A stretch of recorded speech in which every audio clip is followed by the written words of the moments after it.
नमस्कार दोस्तों, मैं रोहित कुंवर सफल क्लासेस में आपका स्वागत करता हूँ। आज का अपना जो नया टॉपिक था वैसे तो 14.4 था 10th क्लास का, पर अब की बार न्यू सिलेबस के करके 14.4 कट हो गई है। ठीक है, बाकी फिर भी एक बार न्यू सिलेबस और जैसे कि जैसे आ जाता है, यदि उसमें होगा तो अपने उस चीज़ को अच्छे तरीके से कवर भी कर लेंगे। पर अब 14.4 आपके काट दी गई है। यदि पुरानी अपने बात करें तो पुराने बुक्स के अकॉर्डिंग बात करें तो, क्योंकि न्यू प्रिंट तो अभी तक आया नहीं है, तो आज अपने 14.4 नहीं करेंगे। 14वीं प्रश्नावली आपकी जितनी थी वो उतनी कंप्लीट हो गई है। आज अपने जो चैप्टर करते हैं, नया चैप्टर स्टार्ट करेंगे, वो चैप्टर है निर्देशांक ज्यामिति। निर्देशांक ज्यामिति,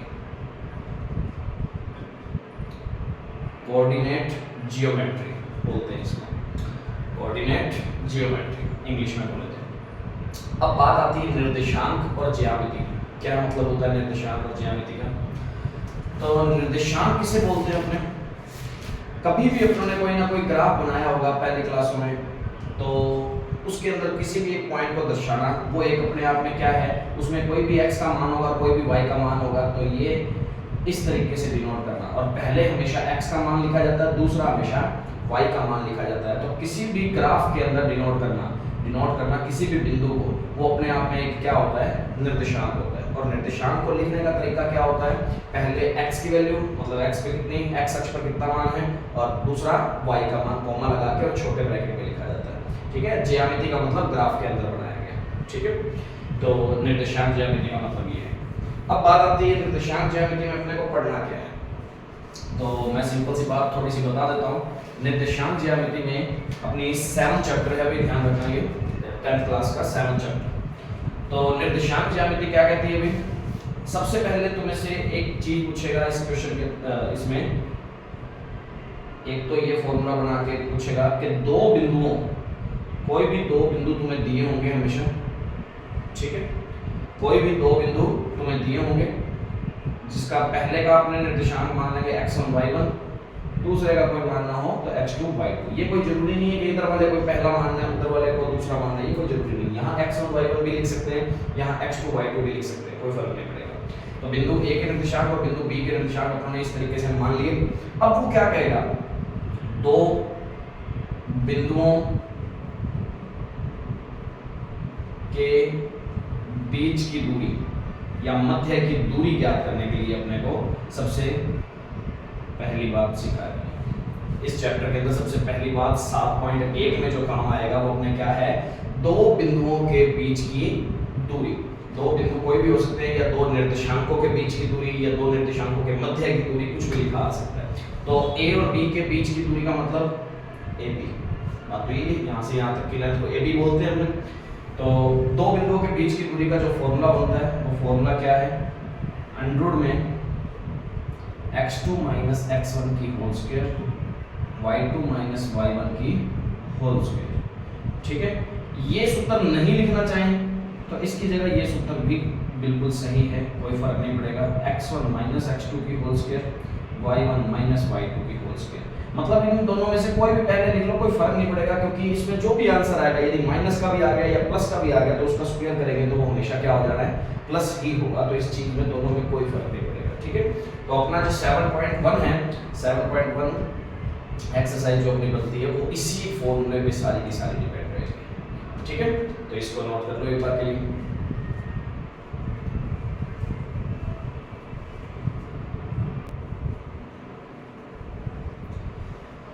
ध्यान देना भाई, ये तो फॉर्मूला चलो बेसिक फॉर्मूला जो इस चैप्टर के अंदर इंपॉर्टेंट है। अब इससे पहले वाला भी कुछ एक फॉर्मूला बता देता हूँ। क्या फॉर्मूला है? a प्लस बी की होल स्क्वायर।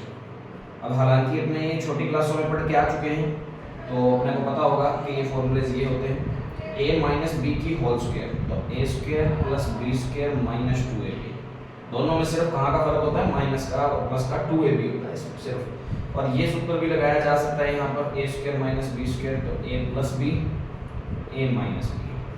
तो ये फॉर्मूला कोई भी हो सकता है, ध्यान रखना, कोई भी फॉर्म दी हो सकती है। इन सूत्रों की भी बहुत ज़्यादा जरूरत पड़ती रहती है इसके अंदर, तो खास करके ये चीज़ भी ध्यान देना। ये फॉर्मूला भी नोट करना चाहो तो कर सकते हो। बाकी तुम्हें अच्छे तरीके से पता है तो इसको भी नोट कर लो फिर भी एक बार।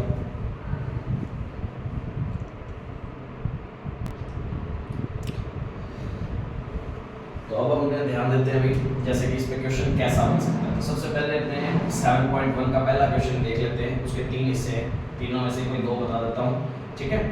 तो कैसे करेंगे इसमें, एक तो है 2,3 और एक है 4,1। अब वो क्वेश्चन में क्या कह रहा है कि इन दो बिंदुओं के बीच की मध्य की दूरी निकालनी है। तो दूरी निकालने का सीधा सीधा सा फॉर्मूला है। तो अपने इसको एक बार के लिए डिनोट भी करना चाहिए, तो ऐसे कर लो ए बी, बना लिया जी हमने अपने आप। अब सबसे पहली लाइन हमारी बिंदु ए के निर्देशांक कितने 2,3, बिंदु बी के निर्देशांक ये कितने हैं 4,1। अब इन दोनों के बीच की दूरी, तो बिंदुओं ए व बी के मध्य की दूरी या बीच की दूरी, जिसको अपने किससे लिखेंगे, ए बी से लिखेंगे। सूत्र लिख लेते हैं। क्या सूत्र होता है, x2 माइनस x1 का whole square y2 minus y1 का होल स्क्वायर, ठीक है। और इसका सूत्र के अंदर अब बात यही है कि x1 और y1 और x2 और y2 कौन आएंगे, तो अपनी मर्जी से अपने x1 y1 x2 y2 मान सकते हैं, ठीक है। अब x2 माइनस x1 4 माइनस 2, ठीक है, और 1 माइनस 3 y2 माइनस y1 और उसका ऊपर होल स्क्वायर है, ठीक है जी।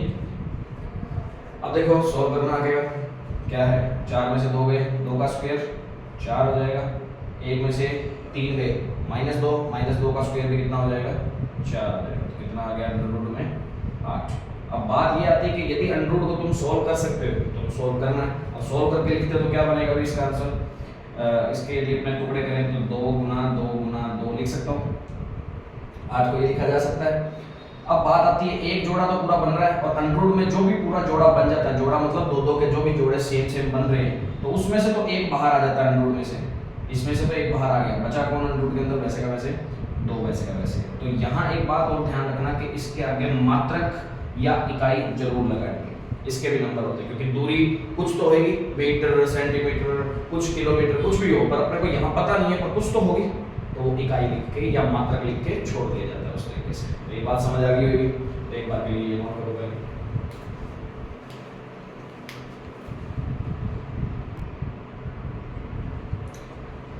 हाँ जी, नेक्स्ट क्वेश्चन अपना रह जाता है पहले का थर्ड जो है, उसके अंदर 2 बिंदु हैं ए बी और दूसरा है -a -b। अब वो कहता है कि इन 2 बिंदुओं के बीच की दूरी निकालो। तो फर्स्ट का जो सेकंड है ना, वो अपने आप करके देखोगे, सिंपल सा है, संख्याओं में ही है, हो जाएगा। अब दूसरा जो था ये ए और बी में था, इसलिए मैंने तुम्हें ये बता देता हूँ ताकि तुम ए और बी के नाम से घबराओ नहीं, ठीक है, क्योंकि बच्चे ज़्यादातर ये दूसरे चर राशियों में x y में देखते ही घबराने लग जाते हैं, तो ये चीज़ नहीं होनी चाहिए। तो ये डर निकालने के लिए अपने यही क्वेश्चन करेंगे। ये चीज़ दी हुई है, बिंदु ए के निर्देशांक ए कोमा बी, बिंदु बी के निर्देशांक -a कोमा -b, ठीक है। ये दे रखा है अपने को। अब ये दे रखा है, आगे देखो बिंदुओं ए व बी के मध्य की दूरी, जिसको अपने ए बी भी बोलते हैं, ए बी बराबर वही फॉर्मूला क्या होता है x2 माइनस x1 का whole square plus y2 minus y1 का होल स्क्वायर, ठीक है। अब बात आती है x1 x2 y1 y2 है कौन, x1 y1 x2 y2, कोई प्रॉब्लम नहीं, ठीक है। तो x2 माइनस x1 मतलब x वाले मानों को घटाना ही होता है, कहने का मतलब यहाँ पहले x का मान कौन है, तब यहाँ पहले x का मान कौन है, चाहे इसमें से इसको घटा लो चाहे इसमें से इसको घटा लो, कोई फर्क नहीं पड़ेगा, उसमें आंसर में कोई प्रॉब्लम नहीं आएगी। तो x2 का मान -a फिर फॉर्मूले में लगा माइनस x1 का मान a कर दिया जी। ऐसे y2 की वैल्यू कितनी है माइनस b, फिर फॉर्मूले में माइनस, फिर y1 का मान कितना है b, उस पे स्क्वायर वैसे का वैसे। अब देखो माइनस a तो माइनस के 2a, माइनस के 2a, ये ध्यान रखना, माइनस का a, ठीक है, माइनस के 2a, माइनस का b, माइनस के 2b, कितने भी हो गए, क्योंकि माइनस माइनस प्लस होता है, ठीक है, और निशान हमेशा बड़ी संख्या का आता है। अब ये दोनों संख्या तो बराबर है, तो निशान दोनों में से किसी का भी ले लो, ठीक है। अब बात आती है माइनस का स्क्वायर हो जाता है प्लस, 2 का स्क्वायर 4, a का स्क्वायर a स्क्वायर। जल्दबाजी में गलती देखो बच्चा कहाँ करता है, 2 का स्क्वायर 4 कर लेता है, माइनस का स्क्वायर माइनस का माइनस पड़ा रहने देता है, ऐसी नहीं गलती हो, माइनस का स्क्वायर हो जाता है प्लस, 2 का स्क्वायर 4, और गलती यहाँ होती है कि a का स्क्वायर करना ही भूल जाता है, माइनस का प्लस का 4 a लेके बैठता है, 4 a स्क्वायर होएगा, क्योंकि a का भी स्क्वायर करना है तो a स्क्वायर, यहाँ 4 b स्क्वायर, दोनों में कॉमन क्या आ रहा है 4, अंदर बच गया a square plus b square. अब 4 का अंडर रूट तो बाहर निकल सकता है, वो तो आ गया 2 a square plus b square. अब कईयों के दिमाग में ये चीज आएगी कि सर ये भी तो स्क्वायर है, ये अंडर रूट से कैंसिल क्यों नहीं हो रहे, तो तब तक कैंसिल नहीं हो सकते जब तक ये पूरे इसके ऊपर स्क्वायर लगा होता ना, ऐसे पूरी संख्या के ऊपर स्क्वायर लगा होता, तब ये स्क्वायर से अंडर रूट कट जा रहा था, पर ऐसा नहीं लगा हुआ, इसका मतलब अपना क्या है, ये अलग अलग स्क्वायर कभी भी बीच में प्लस या माइनस का निशान लेके आ रहे हैं ना, तब ये कभी भी कटेंगे नहीं। गुना होता ना, जैसे इसके और इसके बीच में गुना था, इसके और इस पूरे के बीच में गुना का निशान था, कोई निशान नहीं होता तो वो कौन सा होता है गुना का, तो इन दोनों में गुना का निशान था, तो इसलिए इसका अंडर रूट निकल सकता था वो निकल गया, इसका नहीं निकल सकता था वो वैसे का वैसे पड़ा, ठीक है। और इसके साथ अपने आगे क्या लगा देंगे इकाई, नोट करो।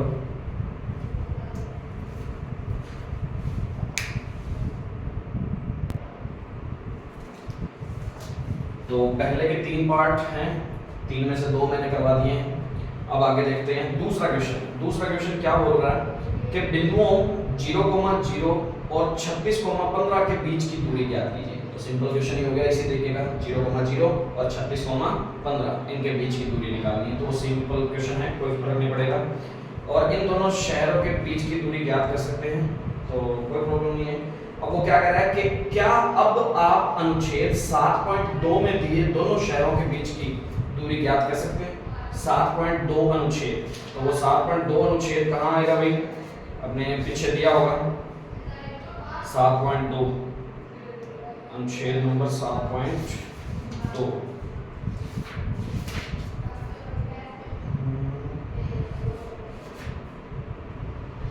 अनुच्छेद 7.2 यहाँ दिखाया नहीं गया, चलो जो भी होगा वो कोई बात नहीं, जो भी 2 बिंदु होंगे उसमें भी बीच की दूरी ही निकालनी, कोई फर्क नहीं पड़ेगा, बाकी फिर भी अपने देख लेंगे इसको। तो दूसरा क्वेश्चन अपने आप करोगे, जो भी 2 बिंदु होंगे वो अपने आप देख लेंगे अपने, ठीक है। अब बात आती है तीसरे क्वेश्चन की। तीसरे क्वेश्चन में अपने से पूछा है कि 3 बिंदु, कौन कौन से 3 बिंदु, 1,5, दूसरा है 2,3, तीसरा है -2,-11 संरेख है या नहीं। अब बात आती है समरेख या संरेख, एक ही बात है, संरेख, समरेख जिनको अपने बोलते आए हैं, समरेख भी बोलते हैं कई। संरेख क्या चीज होती है, सबसे पहले इस बात का मतलब पता होना चाहिए कि ये तीनों बिंदु संरेख है या नहीं, और संरेख का मतलब होता है कि ये तीनों बिंदु एक ही लाइन पर है कि नहीं। संरेख एक ही रेखा में, एक ही रेखा में तीनों बिंदुओं का होना।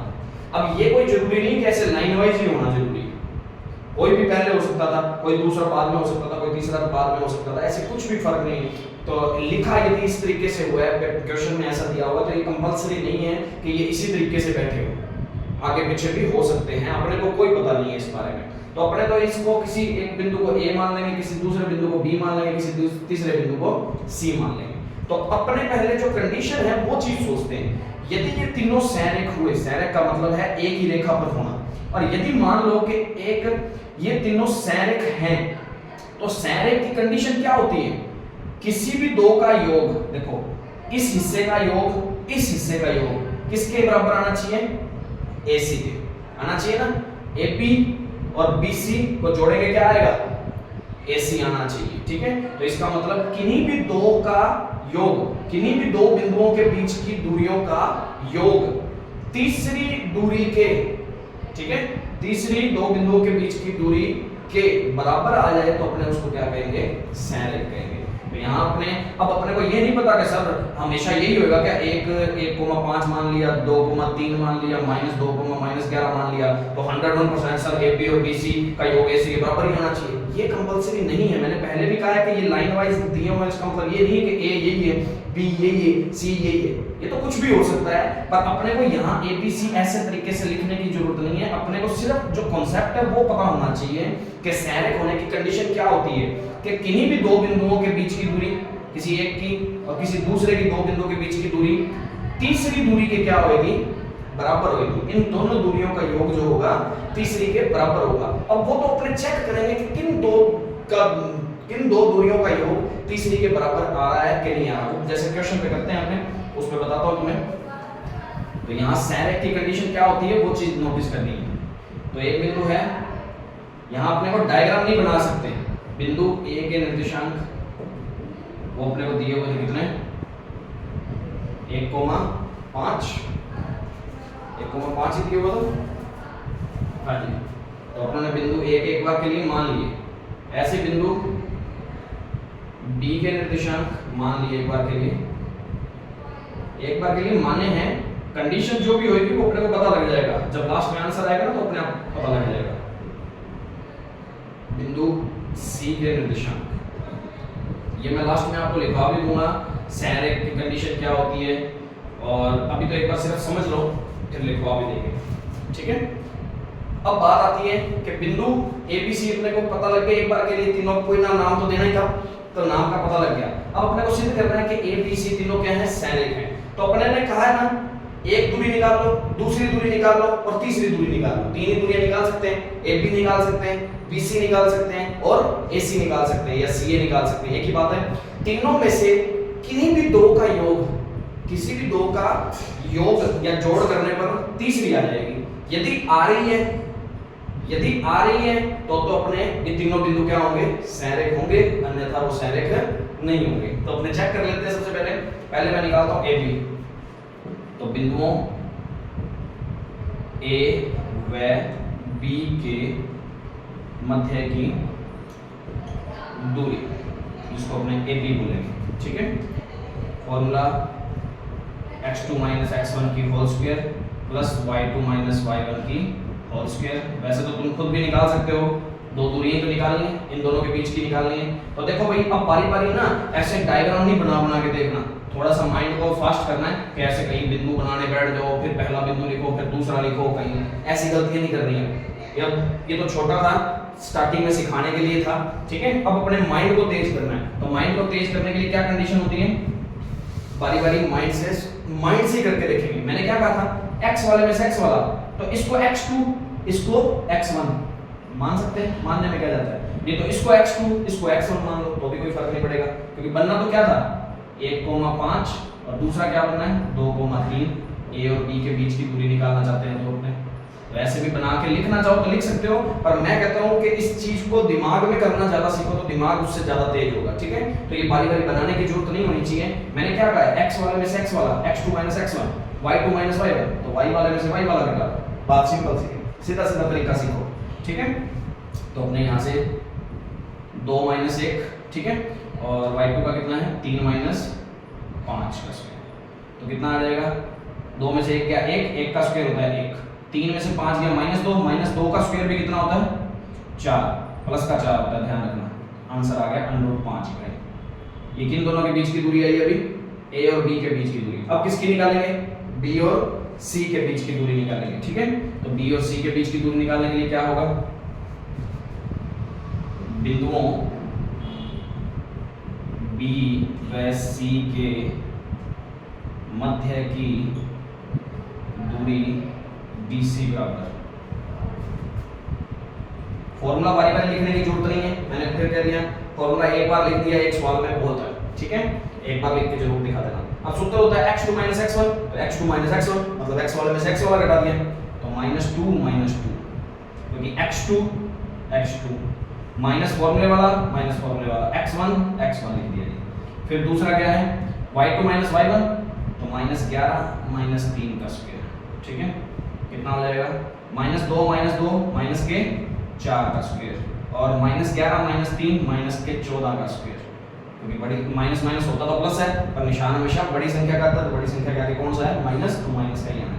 यहाँ दोनों बराबर ही थी तो फिर भी माइनस ही आना था, ठीक है। तो ये हो गया 16, ये हो गया 196, कितना हो गया जी 200, ये हो जाएगा 4 और रहेगा 212। अब 212 की वही बात, इसके टुकड़े करके देख सकते हैं अपने 212 को, 212 के टुकड़े यदि करना चाहो तो क्या बनेंगे, यहाँ मैं टुकड़े करके दिखा देता हूँ।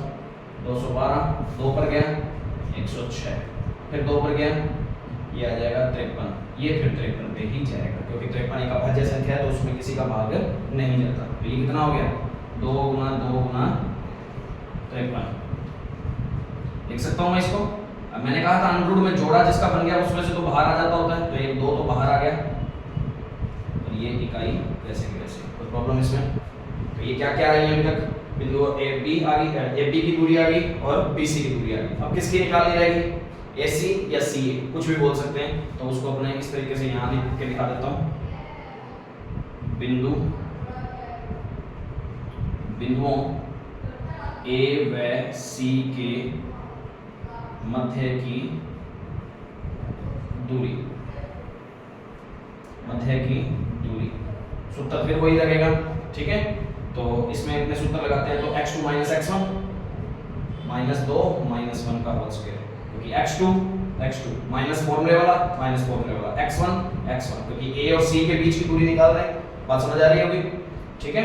प्लस माइनस का 11 माइनस के 5, ठीक है जी, कितना आ गया माइनस के 3 का स्क्वायर प्लस में माइनस का 16 का स्क्वायर, क्योंकि माइनस माइनस प्लस ही होते हैं, अब निशान हमेशा बड़ी संख्या के आगे वाला आता है। तो माइनस 3 का स्क्वायर प्लस का 9, ठीक है, माइनस 16 का स्क्वायर 256, कितना आ गया जी 256 और इसको करा तो 200 कितना हो जाएगा 265 आ जाएगा। अब 265 का अंडर रूट अपने निकालने बैठते हैं तो देख लेते हैं एक बार के लिए, ये कितना मिल जाएगा 5 पे, ये आ गया जी 25 5 दिए, ये 53 आ गया जी। तो इसका तो अंडर रूट पूरा नहीं निकल रहा, ये वैसे का वैसे ही रह जाएगा क्योंकि ना इसमें जोड़ा बन रहा किसी का, 5 का भी जोड़ा नहीं बन रहा, 53 का भी जोड़ा नहीं बन रहा। अब सोच के देखो किन्हीं भी दो का योग मैं इसको और इसको जोड़ूं, पहली बात तो क्या जुड़ जाएंगे क्या, पहले तो ये देखो, एक बात हमेशा सिखा देता हूं मैं तुम्हें इस बारे में कि अंडर रूट में 5 और अंडर रूट में 10 जोड़ना चाहते हो जैसे, तो अंडर रूट में 5 और अंडर रूट में 10 कभी भी नहीं जुड़ता, कहीं तुम्हारे मन में बन रहा हो सर अंडर रूट 15 हो जाता है, ऐसा नहीं होता। अंडर रूट वाली संख्या क्या है, सेम अंडर रूट वाली हो और यहाँ पे भी सेम अंडर रूट वाली हो, जैसे यहाँ मैं ऐसे लिख दूं 2 अंडर रूट 5, एक अंडर रूट 5 ये रहा, 2 अंडर रूट 5 ये रहे, तो कितने अंडर रूट 5 हो जाएंगे 3 अंडर रूट 5। जैसे x में x वाला ही हिस्सा जुड़ता है, x स्क्वायर में x स्क्वायर वाला हिस्सा जुड़ता है घटता है, तो x क्यूब में x क्यूब वाला ही जुड़ता है या घटता है, y वाले में y वाला ही घटता है या जुड़ता है। तो ऐसे अंडर रूट में भी क्या है, अंडर रूट में सेम डिजिट होंगी तभी होगा। अब यहाँ तो अंडर रूट में 5 है और यहाँ अंडर रूट में 265 है, दोनों जुड़ जाएंगे क्या, जुड़ ही नहीं सकते क्योंकि दोनों अंडर रूट सेम है ही, तो ये तो जुड़ ही नहीं सकते, ये तो जुड़ के तीसरी कहां से बना देंगे, सिंपल सी बात है। इन दोनों को देख लो, इनको और इनको जोड़ सकते नहीं, इसको और इसको जोड़ के देख लो, ये अंडर रूट में 5 है और ये अंडर रूट में 53 है, ये भी पार्ट नहीं जुड़ेगा तो ये भी नहीं जुड़ सकता, इसको और इसको जोड़ के देख लो, ठीक है। तो ये भी अंडर रूट में 265 है क्योंकि यहाँ से कुछ बाहर आया ही नहीं, तो इसको अंडर रूट 265 ही लिखना पड़ेगा, तो ये अंडर रूट का 265 और ये अंडर रूट में 53, जोड़ ये भी नहीं सकता, तो कोई दो जुड़ ही नहीं रही है तो तीसरी आएगी कहां से, तो आता है यह संरेख नहीं है। बात समझ आ गई, तो ये चीज को ध्यान रखना है। नीचे लास्ट में लाइन क्या करेंगे, आता है तीनों बिंदु संरेख या समरेख नहीं है, समझ आ गई बात। ये इस तरीके से प्रोसीजर किया जाता है, इसका ध्यान रखना। तो इसको मैं थोड़ा सा मिटा रहा हूं, इसको नोट करना चाहो तो कर सकते हो, क्वेश्चन में इस तरीके से अपने को करना पड़ेगा। तो संरेख की कंडीशन क्या होती है, पहले क्वेश्चन लिखने से पहले वो लिख लो। संरेख की कंडीशन मैं यहां नोट करवा देता हूं, संरेख होने की शर्त,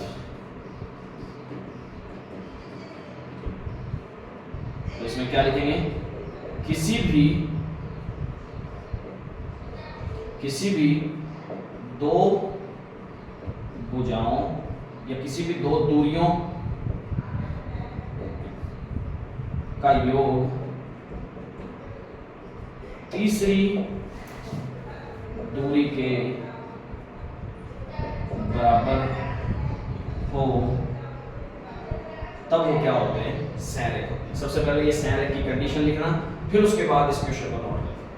किसी भी दो दूरियां, जैसे दो दूरियां बताई हैं, AB की दूरी, BC की दूरी और AC की दूरी, तीन दूरियां निकालनी थी अपने को, तीनों हमने निकाल ली। अब तीनों में से किसी भी दो का योग तीसरी के बराबर आएगा ना, दो को जोड़ने पर तीसरे के बराबर आता है, तभी वो संरेख हैं। कई बार होता है कि जुड़ तो जाती होती है पर तीसरी के बराबर नहीं आ रही होती, तब भी वो संरेख नहीं है। ये बात ध्यान रखना, ठीक है, नोट करो इसको। पहले इसको नोट करना, फिर उसके बाद इस चीज को नोट करना।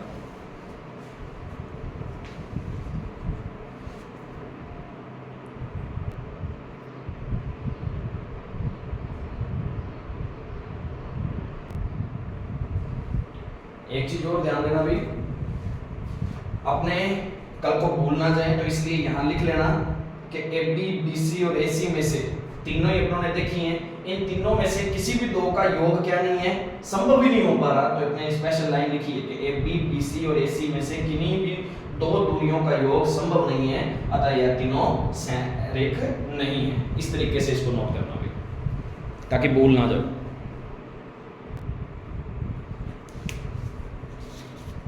अब देखिए इसका फोर्थ क्वेश्चन, 7.1 का फोर्थ क्वेश्चन, उसमें क्या कहा गया है कि जांच कीजिए कि क्या बिंदु, कौन कौन से बिंदु हैं जी, 5,-2, 6,4, 7,-2, एक समद्विबाहु त्रिभुज के, कौन से त्रिभुज, समद्विबाहु, इसकी बात कर रहा है, समद्विबाहु त्रिभुज के शीर्ष हैं या नहीं। वो कहना क्या चाहता है कि ये तीनों जो शीर्ष हैं, ऐसे करके तीनों जो शीर्ष हैं, ये कौन से त्रिभुज के शीर्ष होने चाहिए, समद्विबाहु के हैं या नहीं। तो ध्यान क्या देना है, जैसे कि डायग्राम के तौर पे मैंने इन शॉर्ट में ये छोटा सा बना दिया एक बार के लिए।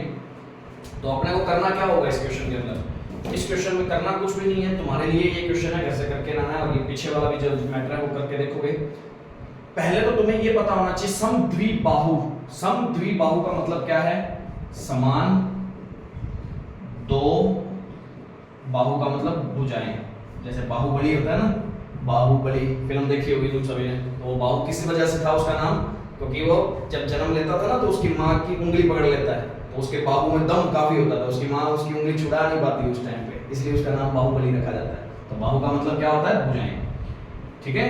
तो समान दो भुजाएं, ऐसी कोई त्रिभुज जिसकी कितनी, दो समान भुजाएं हो जाएं, तो वो कौन सा त्रिभुज होता है, समद्विबाहु त्रिभुज होता है।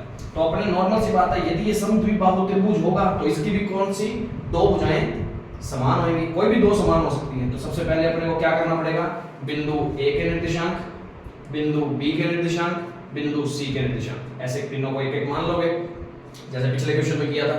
बिंदु A के निर्देशांक 5,-2, बिंदु B के निर्देशांक 6,4, बिंदु C के निर्देशांक 7,-2, इस तरीके से लिख लिया। फिर अपने किसकी दूरी निकालेंगे, AB की निकालेंगे, AC की निकालेंगे और BC की निकालेंगे, ठीक है। तो बिंदुओं AB के मध्य की दूरी, बिंदुओं BC के मध्य की दूरी, बिंदुओं AC के मध्य की दूरी। अब तीनों में से कोई भी दो क्या आ जाए, यदि समान आ जाए, कोई भी दो, मान लो AB और AC समान आ गई, तो नीचे लिख देना है कि AB बराबर AC। यदि मान लो कैसा हो सकता है कि AB बराबर BC आ जाए, तो AB बराबर BC लिख देना, जो भी आए वो बराबर लिख के दिखा देना। और यदि बराबर नहीं आ रही कोई भी दो, तब तो अपने सीधा ही कह देंगे कि ये दोनों ये क्या है, समद्विबाहु त्रिभुज नहीं है। और जिसमें यदि मान लो कि इसमें दो आ गई, कोई भी दो समान आ गई, तो नीचे उन दोनों भुजाओं को बराबर लिख के दिखा देंगे और नीचे लिख देंगे अतः यह एक समद्विबाहु त्रिभुज के शीर्ष है। तो कर लोगे इस क्वेश्चन को, तो करके देखना है। यदि कोई क्वेश्चन में प्रॉब्लम लगे तो कल पूछना। वीडियो अच्छी लगी हो तो लाइक कर देना। बाकी कमेंट ऑप्शन पहले खुला नहीं हुआ था, अब कमेंट ऑप्शन भी खुल गया है, कमेंट भी कर सकते हो आप सभी। तो थैंक यू, ज़्यादा से ज़्यादा लाइक और शेयर करें।